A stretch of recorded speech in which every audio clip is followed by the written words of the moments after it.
সে 12 জন গুপ্তচর পাঠালো।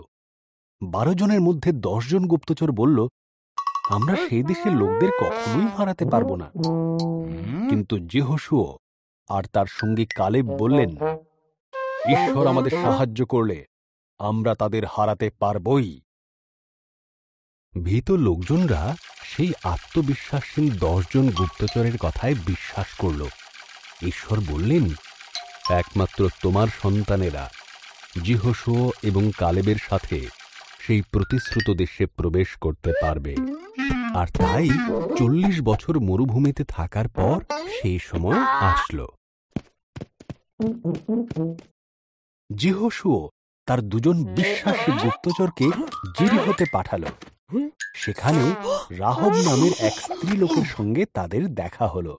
রাহব ওই 2 গুপ্তচরকে তার গৃহে লুকিয়ে রাখল এবং দেওয়াল দিয়ে নগর থেকে পালাবার পথ দেখিয়ে দিল।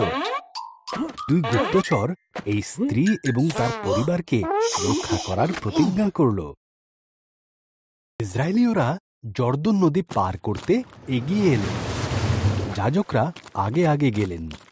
তাঁদের হাতে ছিল ব্যবস্থা সিন্ধুক। কিন্তু যখনই যাজকরা জর্দন নদীতে পা রাখলেন, নদীর জলের স্রোত থেমে গেল।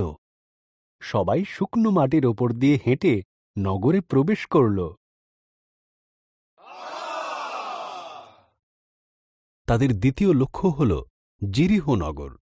ঈশ্বর যেহোশুয়াকে বললেন, 6 দিন ধরে যেরিহো নগরকে একবার করে প্রদক্ষিণ করো। তারপর 7ম দিনে 7 বার প্রদক্ষিণ করবে।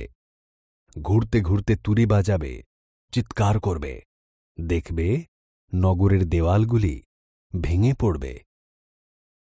ছিল যেহোশুয়া ঈশ্বরের সমস্ত আদেশ পালন করল, আর নগরের সব দেওয়াল ভেঙে পড়ল। তারা যেরিহো নগরকে জয় করল। রাহবকে তারা প্রতিজ্ঞা অনুসারে রক্ষা করল।